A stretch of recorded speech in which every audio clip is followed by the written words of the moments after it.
Respectfully, I think we should go to the minutes page by page. I actually have 2 corrections to the minutes to be made as we go through. So I'd suggest that, they're not extensive minutes. So if we just go to page 1, page 2, page 3, and do corrections at that time, and then we can do matters arising. Sure, no problem. All right, so as we go through the minutes, page 1, you have the register. Present were myself as chair. Sorry, Mr. Chair. No, I'm not suggesting that we read them through, Oh, okay. Just ask page 1, any corrections, page 2. I'm sorry if I wasn't clear.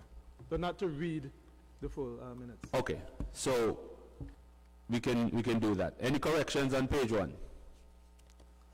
And I think you might be the only person that can correct the minutes based on the fact that I'm always here. we're the only 2 persons that were there at that time. Yeah. Any corrections on page 2? Yeah, page 2. I just want to correct something, and it carries over on page 3. The last bullet point. Well, it starts at the second to last bullet point, where we spoke about the quorum and the opposition. I think you had suggested that perhaps some amendments should be made to the composition of the committee so that the opposition could form a quorum because of sometimes the busyness of members of the government and ministers and the attendance in meetings, because I think we had quite an extensive discussion at that point. However, I'm reading the minutes here, and it says, Honorable Darrell Matthew agreed with the principle, and the chairman suggested it be adopted. And then we continue on the other page, where it says, the chairman moved the motion for the adoption of the rules and procedures, RE, opposition members, and I seconded the motion. Now, I think there's a little bit of misrepresentation and perhaps a little bit of mix-up in the language, because we were discussing 2 things. We were discussing the rules and procedures, which the committee voted to adopt to send to Parliament. Yes. Right, which I did second that motion. But the motion or the discussion as it relates to the opposition members being able to form a quorum, that is a totally different discussion, which I did not agree with. You understand? As the minutes read here, it says, after a brief discussion, the members concluded that they were in agreement with the rules and procedures. That part is correct. But it continues on to say the chairman moved the motion for the adoption of the rules and procedures, RE opposition members. Now I'm assuming what that means is opposition members being able to form a quorum, because that is what the previous point spoke about. I didn't gather that, because in order for us to be able to form a quorum, that decision would have to be a decision of the House and not of the committee. So that wasn't my understanding. I would probably believe it's a typo. Yeah, so can we just clarify it then, the last bullet point on page 2, which says that the chairman suggested it be adopted. That is the composition with the 2 members. So if we can remove that bullet point, the bottom of page 2. I think what should happen, what it should read is that the chairman moved the motion and for the adoption of the rules and procedures of the public accounts. Exactly. Of the public accounts committee. Exactly. So any reference to the opposition members forming a quorum and so on, I don't think is in keeping with what we discussed there. No, because we could not change that from in the committee. That would have to be a decision of the House. Exactly. So, Madam Clerk, if you can just make that correction, please.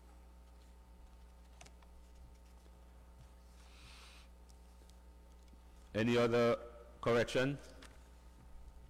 No, sir. Page 4. I would go to page 5. The second paragraph. The chairman requested copies of statements submitted and reports done, stating that it is important to have the records to review and discuss. He stated that the limited statements come before the House, hence his reason.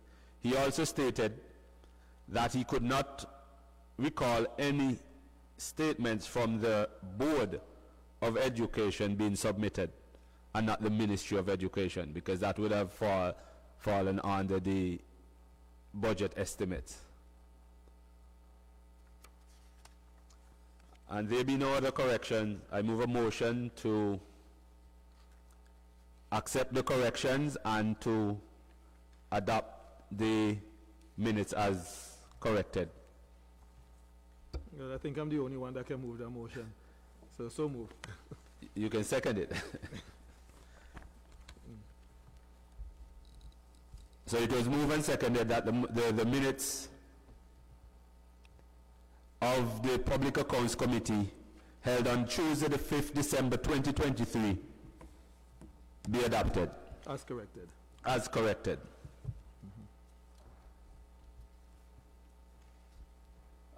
Matters arising. Yeah. Well, For matters arising, I will just ask the Director of Audit if in the last paragraph where the statements that he would have received, if they are in any position to submit them to this committee based on what the Office of the Director of Audit would have collected from the various statutory bodies.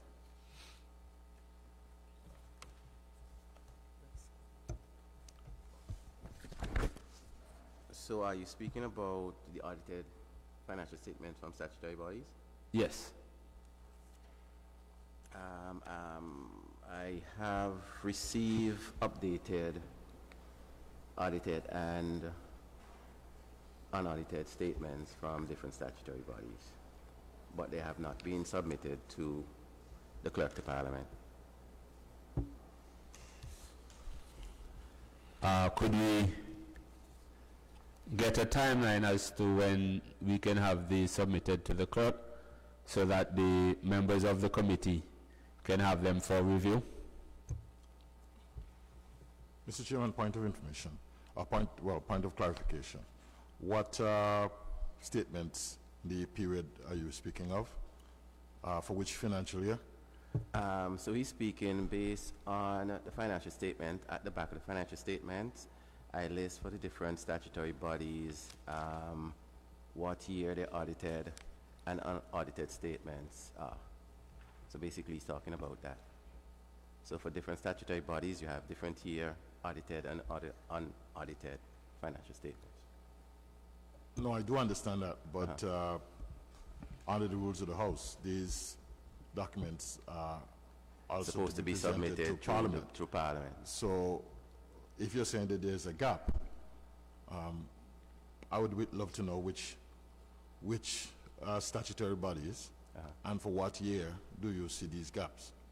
Because it is the normal standard procedure that at periodic intervals during the course of the life of a Parliament that these documents are presented to Parliament. I have witnessed several line ministers, including my humble self, present papers for the audited statements for the statutory bodies. So I'd like it to be more specific as to what are the gaps we're speaking about. We have been having a challenge with audited statements, and it's also an agenda item. But as we were looking at matters arising, and that was part of it, the Director of Audit, they were requested, and being that there was a meeting scheduled for today, or this meeting was scheduled for some time before, I believe what audited statements that was in the possession of the Director of Audit, that it should be before us, for us to... But don't they go to Parliament first, though? Right. Before Parliament. Well, So Correct. basically in terms of any statutory bodies, the line minister will present those financial statements to Parliament. Exactly. Subsequently, based on my work, I have requested financial statements for the different statutory bodies, Of who? Of the line ministry? of all of the statutory bodies.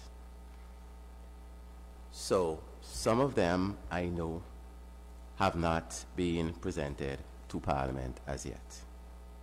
But basically, the proper procedure, ministers present it to Parliament. Mr. Everson, with respect, I'm thinking that if we're going to do that reconciliation exercise, if the standard order is that the line ministers present them to the parliament, then to me, if we're trying to reconcile whether or not they are before you, if they, on a preliminary basis, have to be submitted to the parliament, then I think that the clerk to the parliament can actually help you with that reconciliation. It seems to me that the way we're going about it now is that we are pretty much searching for a needle in a haystack, because if you're not, you're saying some are missing, but missing from where? From your search from the records of Parliament, where these documents would have been submitted. I'm not aware that the line minister has a direct line to you. If it is that you would wish that to be established, then perhaps maybe that could be something we could consider. But if the line ministries report through the Parliament, I humbly apologize. If the line ministries are required to submit it to the Parliament, then I would think that on a case-by-case basis, if we choose, let's say, any one of the statutory bodies, APOA, the clerk to Parliament would be able to say from their records which financial year remains a gap in terms of a submission of a report. If we choose another statutory body, and we go line by line. But if we're not able to have a schedule of that reconciliation, but I think we're shooting in the dark. It's in the report. It's in the report as to how updated the statutory bodies are. Okay, I think we are a little bit off, confused in terms of the last public accounts. Sorry, the last financial statements that was presented to Parliament, 2021. I usually go and make requests for all of the statutory bodies for their audited financial statements. Based on this last one, 2021, that would mean, from looking at this, a couple of them were outstanding. Okay, now we're getting closer to Subsequently, from that report to now, a lot of them have presented either audited or unaudited financial statements. Meaning, during the last meeting, Minister Brown, I made mention of national housing. And subsequently, I received unaudited financial statements from national housing. So between that time and this time, I have received audited and unaudited financial statements. But some have not, between that period, some still have not been presented to Parliament. My difficulty is now we're still operating with things that are pejoratively stated.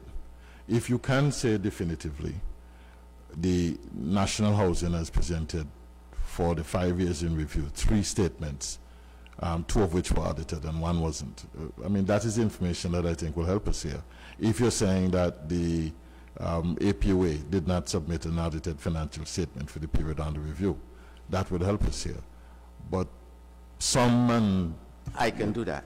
You know, hypothetically, I can do that. Please, that's what will help. I can do that. But I think as we get down to it, because it's clear in the year in review, which is the 2020 financial audit report, Government of Antigua and Barbuda, it's actually in that as to the statutory bodies that are delinquent who might be years behind or who have not submitted any reports at all. So when we met at that time, it was a situation in which audited statements from statutory bodies, and it was the director of audit, because I think the part of the discussion was if they don't have any audited statements, if it is that his office is able to go in and do an audit of that statutory body. That was part of the discussion we had back in December. And that is, you know, He was supposed to check and see what statements are there, do the necessary things, and so that they can come before the Public Accounts Committee. But I trust that we can deal with that as a substantive agenda item as we get down into the agenda. So I will ask for us to defer that to later down in the discussion.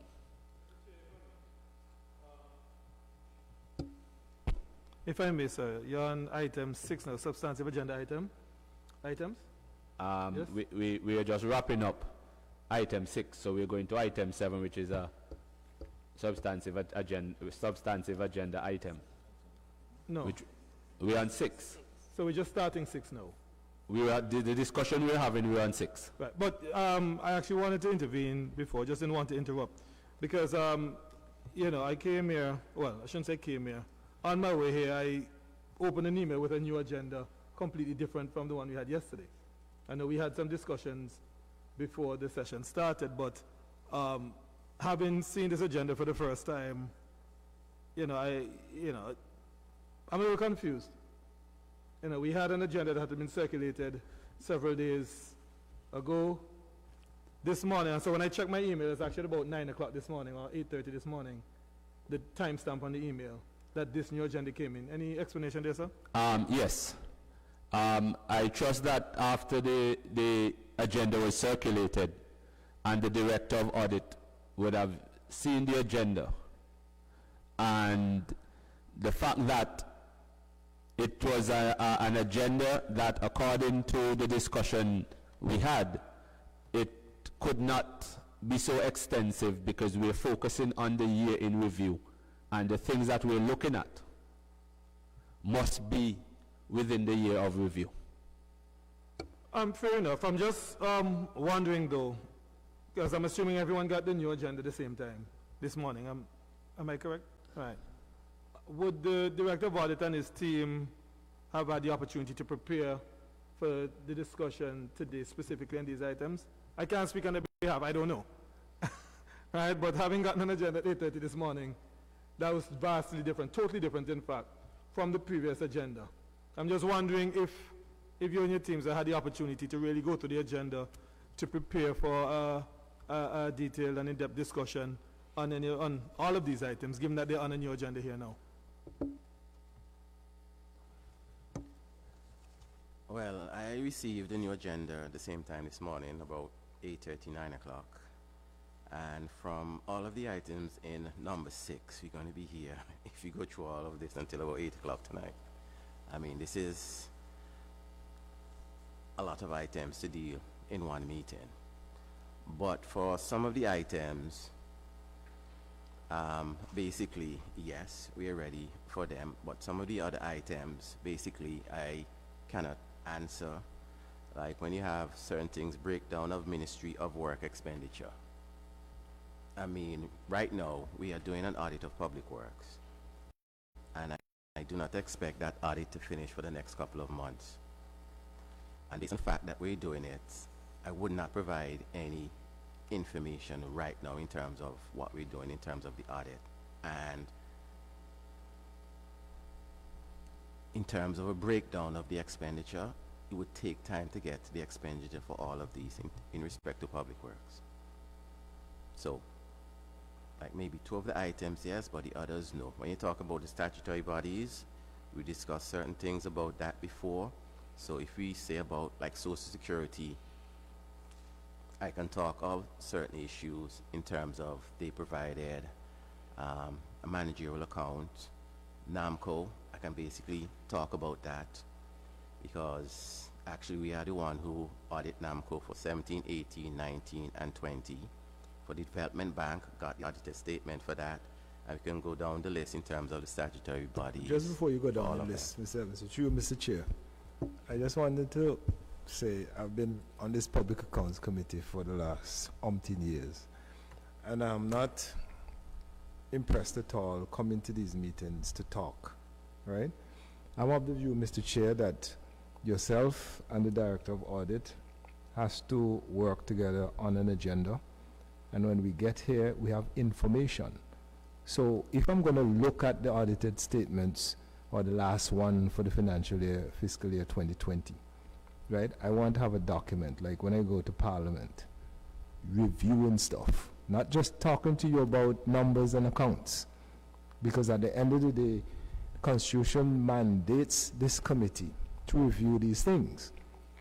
And so I'm not of the view that we should be here talking and not reviewing.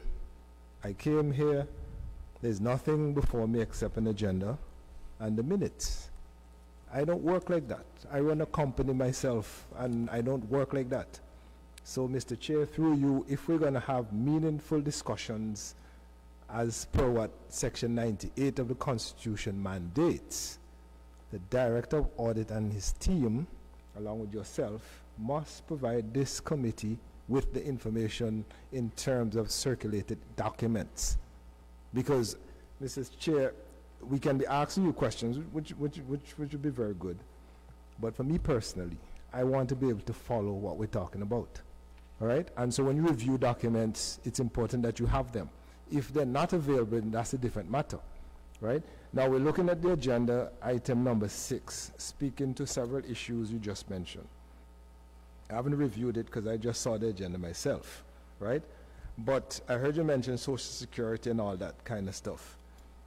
If the information that was provided to you, right, to your office, and I say you, not personal, to the office, right, that this committee must review, Mr. Chair, I want to see it.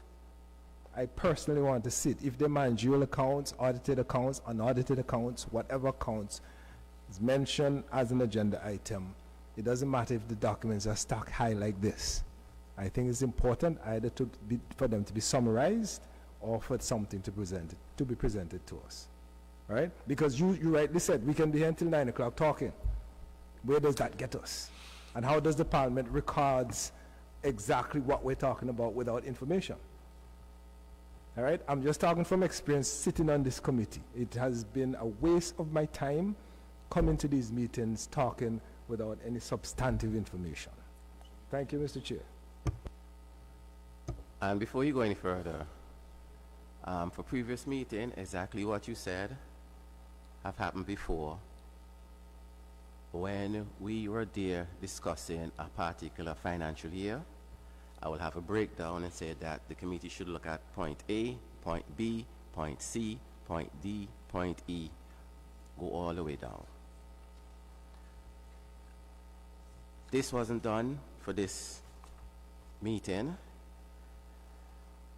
based on time. That's one. And I do agree that necessary information must be provided to the committee 7 days in advance. Mr. Chairman, Yes. on a further procedural point, sir. In preparing for this meeting, the members from the government did look at what was before us, and in our preparation for engagement, we made a few observations. One of which, and again, this is not in any way to be combative, it is to help the whole effort, because these are constitutional requirements. I believe the whole question of the rules of procedure itself that the Public Accounts Committee did submit to Parliament back in July of 2024. Am I correct? Yes. It turns out that an oversight has happened with respect to the rules. And by that I mean the order paper for that particular sitting of the House of 18th of July 2024 at item 8E, you yourself, Mr. Leader of the Opposition, did submit to the Parliament the rules of procedure. Yes. However, what did not happen and what ought to have happened, and I think it's something that bypassed the whole House. The Speaker ought to have been petitioned to allow a special committee to examine the rules as submitted by yourself and for further consideration and adoption by both houses of Parliament. That did not happen. So as we stand now, the rules of procedure, and it can be corrected in the future sitting of the Parliament, I want to make it clear, this is not to cast any aspersions, it's just from a procedural standpoint. If we're going to make as meaningful an engagement of these proceedings, I want to make sure that we are all in lockstep with the provisions of the rules of the House of the sitting of Parliament, as well as the constitutional requirement. Within the same document itself, the rules of procedure, I believe, as submitted, that there is a recognition that there needs to be a vote in both houses of Parliament to make it official. Yes?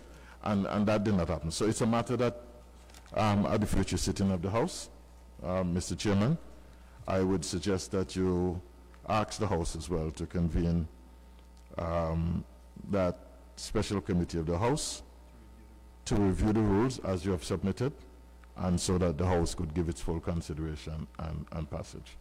And by that way, it becomes officially an instrument that the Parliament abides by. I hope I'm clear on that. Yes, and I would have asked the clerk if it was gazetted, and she said no, well, she wasn't sure that if it was gazetted, because I know normally when things are laid on the table, they are gazetted. Yes. But nevertheless, I believe we can still proceed with the rules according to our standing orders, or even the Erskine May, as it relates to committee and their functions. I don't see difficulty in us having a general discussion now from where we are, but when you cited Erskine May, I believe the same Erskine May will point in the direction to which I pointed to. Certainly, the House has to approve. But we still can proceed, and just let us proceed in good faith. I don't have any. And just not be governed by those rules, but we can the proceed in rules good of the faith. House. Yes, I think we can proceed in good faith, but that this is still a matter that needs That to will be raised tabled at the before next sitting of the House. the Parliament. Yes. Okay. Yes. So, Mr. Chair, just going from what the Auditor General indicated, where do we go from here? Because as he indicated, there are some items on this new agenda for which you may not be able to speak. Well, we can amend the order paper. Agenda. We can amend the agenda, and we look at the things that the Auditor General can speak to. For example, the whole aspect of the 2020. Right. And just to be clear, I have a copy of the 2020 report, but I had to go home and pull it down from online and print it because my office is still without printer. The Parliament could not have facilitated the printing. So there are challenges. So I depended on the internet. Where But again, Mr. Chair, had I known that this was going to be the agenda, perhaps I could have done the same thing. And just like the member from Barbuda is saying, so we're sitting here basically with the minutes and an agenda with no other documents before us to discuss. So you have the benefit of the document. The computer is right there. You can just go online and pull down the audit and pull down the audit report for 2020. That is what we're looking at. But Mr. Chair, I think you're missing the point I'm making. You understand? I fully endorse the member from Barbuda's assertion that we need to have these documents before us in a timely manner so that we can have a proper discussion. So then, you're suggesting... I'm not making any suggestion, at this point. I'm not making any suggestion yet. I'm just saying that it's going to be difficult for me to really follow because the discussion because I have no documents before me. And we have a timeline that when we start to adjourn and put back these meetings, we end up outside of the parliamentary session, and the committee the committee just seem like it's not functioning, and as ministers, No, but you And- note from the minutes, sir, I actually lamented about the infrequent nature of the meeting. So I'm with you on that one. But, you know, as the member from Barbuda indicated, I think what really ought to happen between yourself and the Auditor General and his technical team, with enough time, of course, because you have your day-to-day work that you do, Mr. Auditor General, the documents that are to be discussed at the meeting, I think a package should be compiled so that the members of the committee can sit and have an active discussion.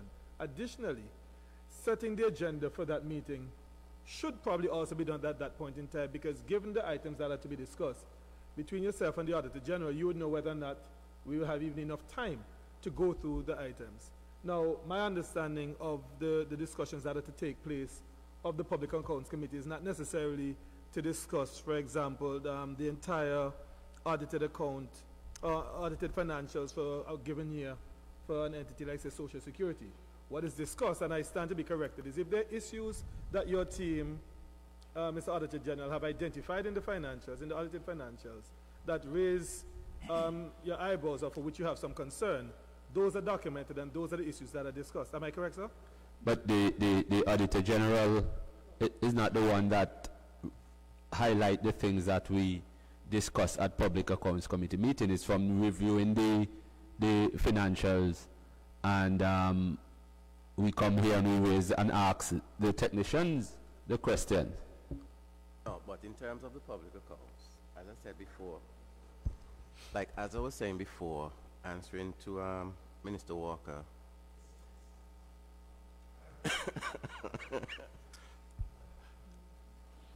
the member on the other side. Y'all at the same side over there. Basically going through the accounts, as I did maybe close to a decade ago. I basically highlight certain issues from the account and basically present it to the committee for discussion. So, and when you have different queries, it is basically the member of the committee who will discuss that, not our team over here on that side. But to you, Mr. Chair, barring that, that does not preclude us as members to raise other issues, because you might raise certain issues in your financial, in your audited statement, report, sorry.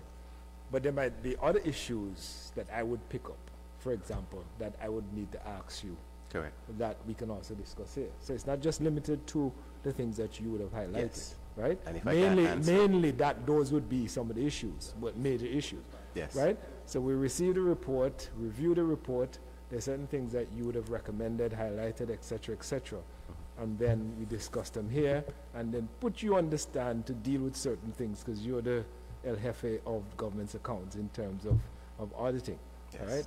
In addition to that, there are other issues that we might need to raise that can also form part of our discussions, all right? I agree, yes. So I think that is how we ought to proceed.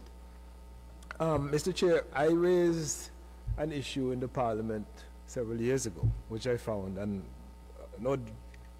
all due respect to the former speaker, which I thought he was wrong, when I spoke about But the financials, right? I want to make a correction to something, because while we discuss and we agree that the document should be in front of each member on the committee, this was a document that was laid before the House.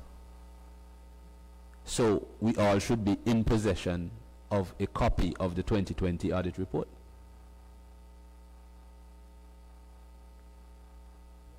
Mr. Chair, what I'm saying though, right, and I don't want to, as I said, I don't want to lament on this matter, because we have to move on. When we go to the Parliament and bills are to be debated, they're circulated to us, right? When we go to the House and for some reason we decide not to debate them, or we amend the agenda, they're not debated. If the bills come up 2 months after, the bills, as long as the session is called, the bills are recirculated, right, to us. So it's not because we got them 2 months prior that we're just going to go to the Parliament 2 months after and debate them because an agenda is circulated. Normally, and the clerk can correct me if I'm wrong, normally when the session is called, all bills are attached to your package so that those bills, whether they've been circulated or not, can be reviewed instant when the Parliament is called. And I say that to say, notwithstanding the fact that the audited statements were laid before the Parliament for 2020. I think they audited, the 2020 is with the last one you did, right? When we come to the Public Accounts Committee, they ought to be that information provided to the Public Accounts Committee as a document. You must be able to have a pilot document that we review. It might be a lot of work, but the Constitution calls for this committee for a specific reason. All right, so whether or not we're going to have piles of documents like we go to the Parliament or a big brown bag, all right, as far as I'm concerned, it requires that, given the importance of this committee. And I do agree with you, Director Audit, that the agenda has to be such that it makes sense coming to a meeting to get some things done. All right, but we cannot come to a Public Accounts Committee meeting discussing things without having the information before us. We spent 20 million Social Security, something 20 million. I want to see it. How? When it was applied. I want to look at it. Everyone might not be like me, but that's how I review things. All right? So that at the end of the day, I can correspond with you. I can relate to you as to what you're talking about on page 8, whatever. This committee is a practical committee to get work done. Apart from the optics of certain other things, we must present reports to the Parliament. And the reports are not to be just words and stuff that we've spoken about as to what I see in the minutes here. Mr. Chair, you have a very good thing here. For example, the variance, the significance of supplementary appropriations and the variance, etc. Those are substantive issues. Those are the things I want to see the numbers. Like there's an agenda item here. What's the numbers? 300 million, 100 million? I want to see it. And I want you to show me which year we had 300 million and why. Sorry, Mr. Chair. And Chairman, through you as well, I want to add, I was really looking forward to coming to my first Public Accounts Committee meeting, but when I would have looked at the agenda that was previously circulated, I really did not know what we were going to discuss or review in regards to even the year. This morning was only the first time I am now able to see that we're even discussing the 2020 reports. So it would have had to be prepared or, even know what we're reviewing.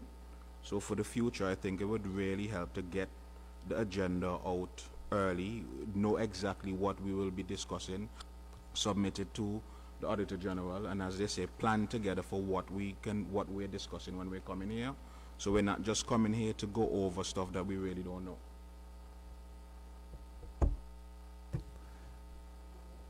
Yes, but we're at an impasse here because if you're complaining that the document that we're going to discuss is not in your possession, how do we move on? But what I will say, because it's important for us to go through these things, and it might be necessary for us to do an adjournment and give a week and come back here to do the business of the Public Accounts Committee. And again, you're going to have a situation with scheduling and ministers and quorum. As I was just discussing with Madam Clerk, if she's in a position to even get what we have or what she has in her possession printed, but she doesn't possess the capacity to do so, even as we're sitting here. Mr. Chair, the government has a printery, right? Yes, Mr. go Chair, ahead. the government has a printery, all right? Let the clerk liaise with the printery through the substantive minister or whoever the ministry and get these documents printed. Again, we're talking about future meetings. I think we can move on with some of the issues here. For example, I see you have something here, Breach of Financial Administration Act, etc. Some of the things that does not require, I suppose, in-depth analysis with numbers, perhaps we can speak to them, right? But I think in future, the printery should be utilized. If the Parliament don't have the capacity to print any document, just like they do when we get our bills, let them go to the printery, right? Or soft copy. Let them do that, because at the end of the day, it's important for us to have these things to look at. I mean, I have no problems following certain things, but my brain works a little different from a lot of people. I love to see things. You know, I'm like a Thomas. I have to see certain things to digest it in a particular way. All right, so at the end of the day, that's just me. If others want the copy soft or whatever, or maybe rely on the director audit, I'm not saying you're not reliable, sir, but you know, I like to go home and swim in papers sometimes so that you get the whole genesis of what you would have discussed, right? That's just me, right? No disrespect, but the printer can be utilized, and I suggest that happens. But we can look at the agenda to see what we can make any sense of in terms of certain things and move on. Mr. Chair, yes. before setting, because you spoke about adjourning and reconvening in perhaps a week. Before doing that, though, I would want to suggest that you take MP, the member from Barbada's suggestion, sit to the Auditor General before setting a new date, because him and his team may need time to put together some of the documents that are likely to be discussed. I so think before setting a date, but we all sit in here, and I think the best thing for us to do is to confirm a date while we're all sitting here, and not that we can go back and plan I'm suggesting to you, sir, I hear you. with respect, I hear you, but have a conversation with the Auditor General first so that he can advise how much time he may need to compile the relevant documents. And then once it might very well still be a week, you know. But I'm saying just have the conversation with the Auditor General first.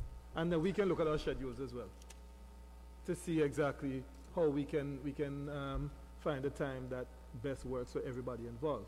But I think the first thing, find out from the Auditor General how much time he will need to prepare the documents from his office, and then following that we can set a date after.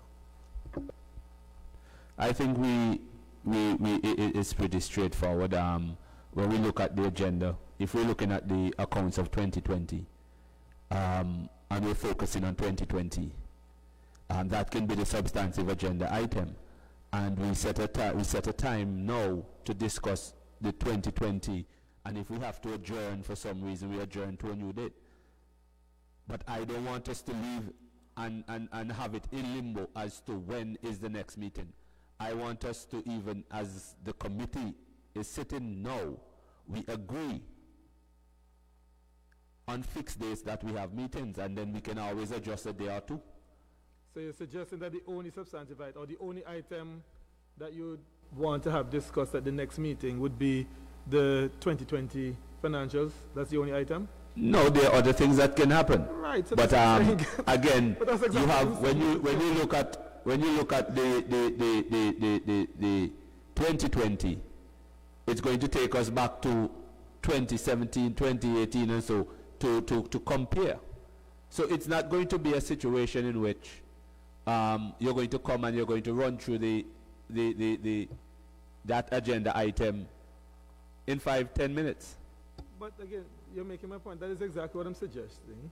Since it's going to be an extensive discussion and there may be other issues that arise coming out of the discussion, just have a conversation with the Auditor General so that he can let you. And again, it may very well be the same week you're asking for. All right? I need to check my schedule, so I can't commit today anyway. But have a conversation with the Auditor General. I'm sure that can be done maybe even after this sitting this afternoon, this meeting this afternoon. And by this evening, you can suggest 1 or 2 or 3 dates to see which work best with persons' schedules. That's all I'm saying. So it may very well be next week. It could be Thursday, Tuesday. It could be the week after, whichever. But at least find out from him, because what I would hate to happen is that we come here and we still don't have all the documents available, and we end up having this discussion again. Because it really takes up a lot of time that persons don't have. Well, the document, if we're looking at the 2020, is one document. This is it. Yeah, but if things arise out of it, he might not have the information at hand based on what your research would have showed you. But I think that we need to move forward in terms of not just wasting our time being here today. Question for you, Mr. Chair. Yes. In terms of item number 6.2, is that related to financial 2020? Pardon? 6.2. Say up Ministry of Works expenditure. Example C, Antique and Barbuda Forensic Services. Those related to 2020? They came out of 2020, yes, because it came up in the budget, and there are issues relating to it. Okay. We would have seen a trend where salaries and so forth being paid for forensic services under the heading that should probably be under police. You know, so clarity is needed. Yeah. Also, when you look at the opinion, so what it is that the member said, I can agree. You need time to go through the whole document. But for example, the other substantive issue agenda item was the opinion of the director of audit. You know, and I think that it's something that we can go through these things, and the director is the director of audit, based on his opinion, would have to answer these questions. But again, in the interest of ensuring that persons are able to participate, because they, according to the member for Barbuda, he's not able to participate wholeheartedly because he doesn't possess the document. I think that we might have to look at an adjournment and look at the shortest possible time that we can come back to this parliament to have the public account, to reconvene a public accounts committee meeting. I say something, Chair? Sure. In respect to what the member just said, it should not take me a lot of time to get the information together in terms of 2020. So if I just have to print the necessary reports for 2020, that shouldn't be a problem. I could also email the necessary information to the members, so that shouldn't be a problem. So in terms of, but if we do it, this agenda item would basically have to be minimized because it's too long. Well, And that can be done for next week. I think that as a committee, we can make a decision as to what we expunge from the agenda. If it's going too long, or we can go to an adjournment and put matters to a next meeting. I understand, but we can also, if we're looking at a week for you to get that together and persons agree that we'd have the time to meet because we just need the quorum, we can meet next Thursday. We don't need everybody. We need a quorum, but I would like the full participation of the whole committee. But I understand that members on the government side are not as free as us on the opposition. So, Trevor? Yeah, I was going to say, Mr. Chair, I would like, for my own edification, right, the agenda, since we didn't do the counts, just to you, Mr. Director of Audit, Social Security, and I'm looking at 6C, right? Do you have statements from Social Security? So, as I mentioned before, I have managerial accounts from Social Security. You remember what year? Anyway, I'm just going through. Okay, fine. Just bear with me. Do you have NAMCO? You said you have from NAMCO as well, right? Social Security is 2022. 2022. NAMCO. NAMCO was audited by this department for 2017, 2018, 2019, and 2020. Antigua and Barbuda Development Bank. Antigua and Barbuda Development Bank, audited 2021. FSRC. I don't have the information for FSRC at the moment. Okay, and you see the trend. So, Mr. Chair, if we can establish when last we had statements were received from these statutory corporations, right? Because I suppose, well, that's what the caption is. Those can be presented to us, right? That is what I want. I'm not speaking for my colleagues. I want them to be presented to me. Yeah, speaking for the Right? committee. so that when these items come back on the agenda, all right, we will be fully aware of what the statement is actually saying for those of us who think, and we can also get help if we don't understand some of the things. And we will be able, with your intervention, to ask the relevant questions that needs to be asked, which some of it I hope you can answer. All right? But I'm just saying to you, Mr. Chair, that all these section 6C, if at the next meeting, if they're going to remain on the agenda, that the statement, the last statement issued to the Director of Audit should be circulated to us to be discussed. Because again, Section 98 of the Constitution is very clear in terms of what our remit basically is, right? It's not really an open, free sesame to stay here like we're debating a bill. But it's important for us to be able to present to the Parliament a report that makes sense based on what we've reviewed. So that will be instructive. 6.2 speaks to variance in terms of the budget and actual revenues and so on. Again, Mr. Chair, through you, if we're going to discuss those things, I don't think that would be a difficult thing to compile, because the budget is there.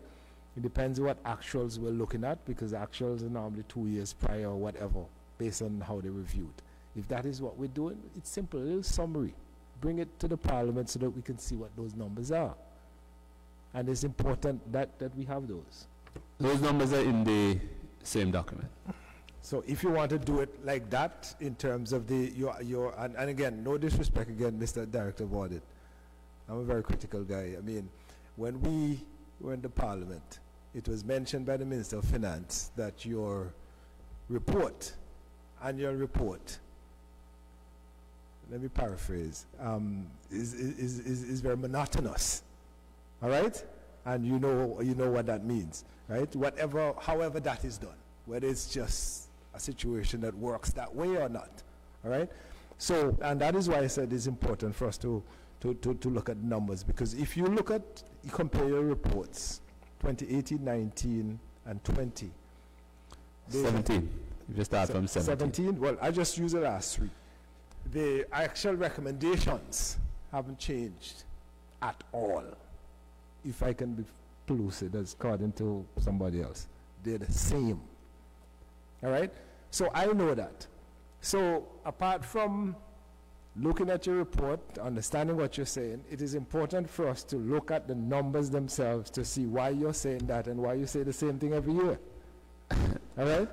And that is why I said, just for me, I'd love to see, I hope, but let me end it there. I'd just love to see. And that's why I'm smiling, because every year my report will say X, Y, and Z in terms of deficiencies in the report, and it is the committee members' responsibility to find out why those aren't being addressed. And you hit the nail on the head, right? That's all. So it's okay. Point taken. So I think we should adjourn. Director, you and I can meet right after or tomorrow morning, because I would like for us to give 7 clear days so that we can convene a next meeting so that we can really deal with the substantive matters.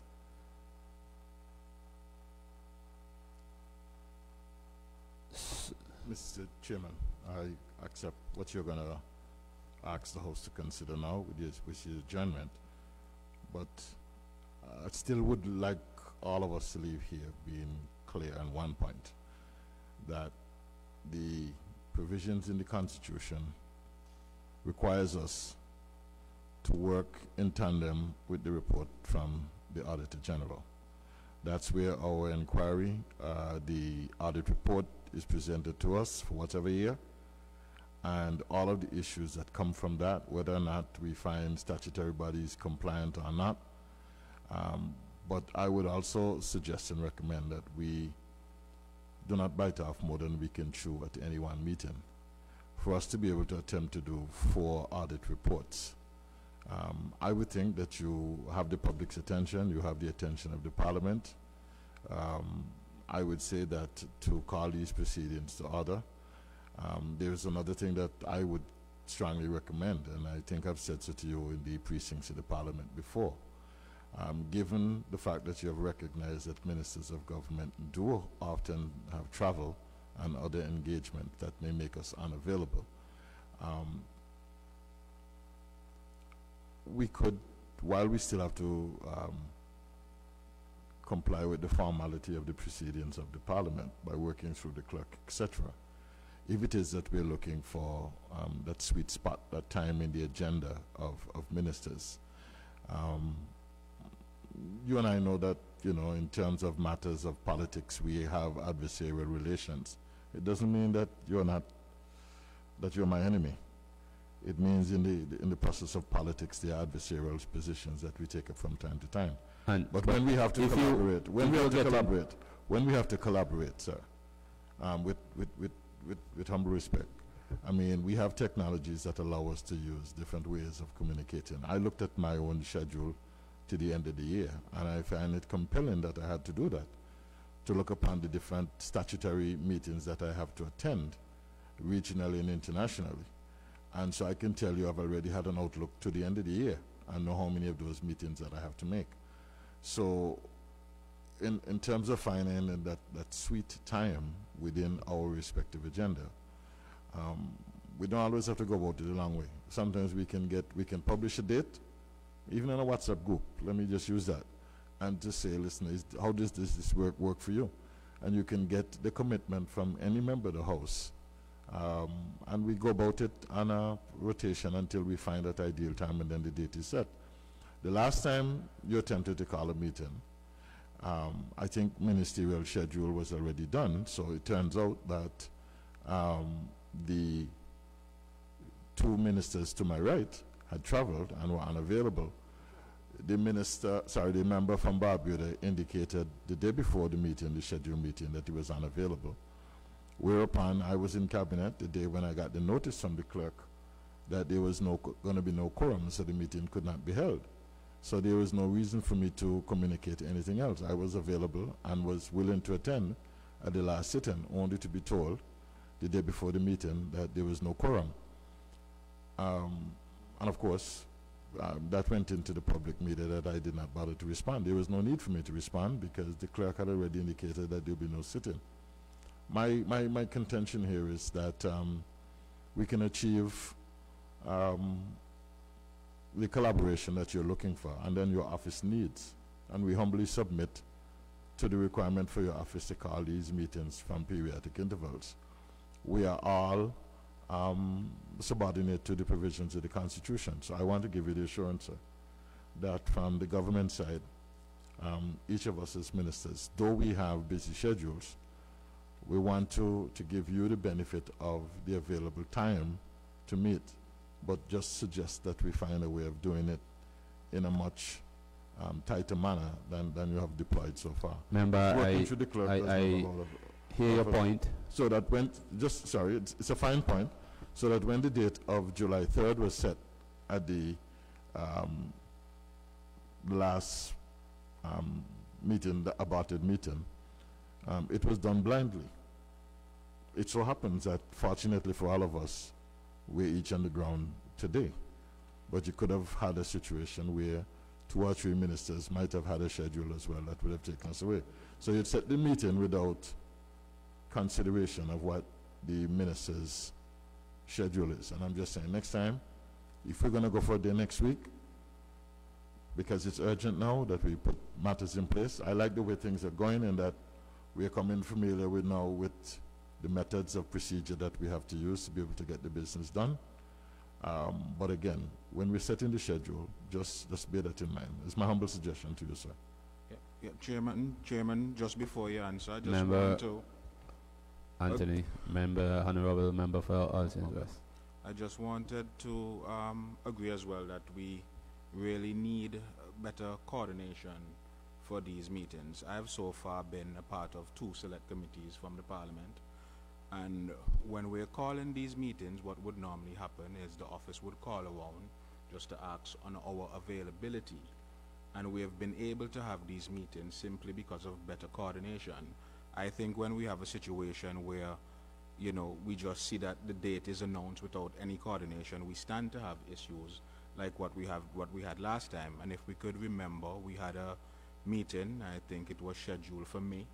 I think we were all available then, and then we got a last minute cancellation of that meeting, shifting it to the other month when we already had obligations for the government. So I think better coordination will really help us to have these meetings, because I think it's clear that every member here is committed, but we need better coordination to have these meetings. Well, I don't know about the lack of coordination, because what happens is that I send a letter to the clerk, and the clerk would call around or send out the notice, and then follow up with phone calls to find out if persons are able to attend and if that date, and then she would get back to me stating whether or not the date is appropriate for the members, and if not, we can look at a possibly alternate date. That is how I know they normally function. She would touch base with the accountant general, she would touch base with the director of audit, and she would also update on who ministers she called, couldn't get, they sent a message, not getting a response. And again, it's not for us to bicker as to what it is. I think that it's very important for the Public Accounts Committee to function.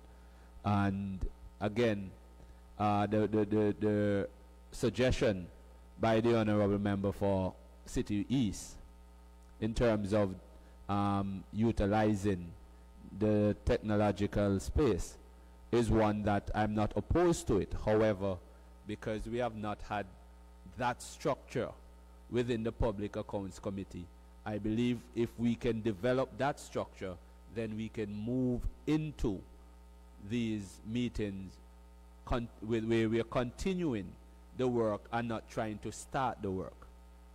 Because we all can agree, the clerk can tell you, the director of audit can tell you, he get calls from me regularly trying to understand, because there's no template to follow from before.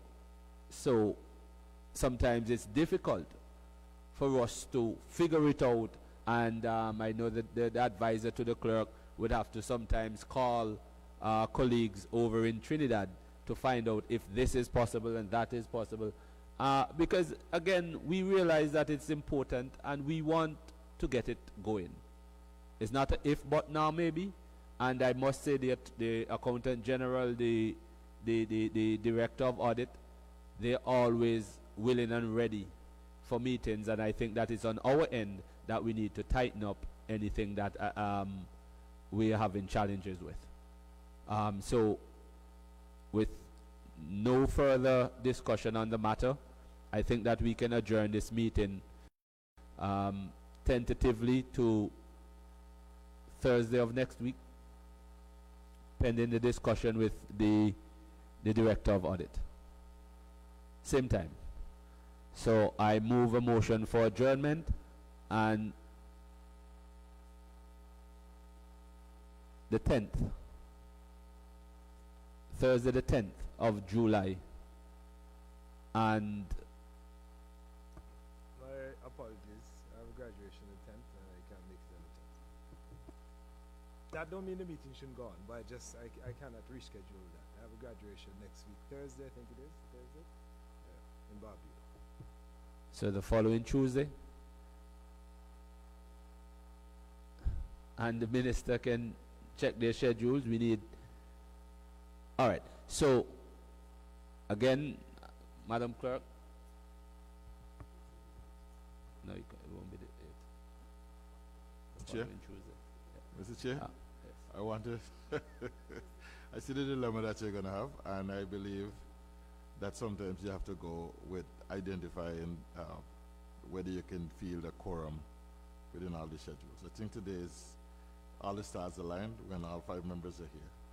But I think because we're going into a festival season and availability of certain persons, I can tell you, I know important the celebrating of our students' academic achievement is, so I could understand the position of the MP from Barbuda.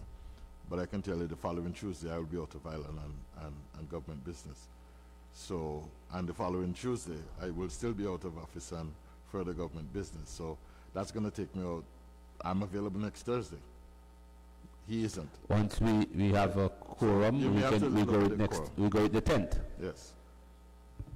So we adjourn this Public Accounts Committee meeting to the 10th of July at 2:30 p.m. All in favor? Aye. Nobody will be against. I just want to thank everybody for coming out to this Public Accounts Committee meeting. Due to some things that are necessary to add here to ensure that this committee functions effectively, we're going to we adjourn because, and immediately, Director, we have to get those documentation circulated to the members. Thank you so much, one and all.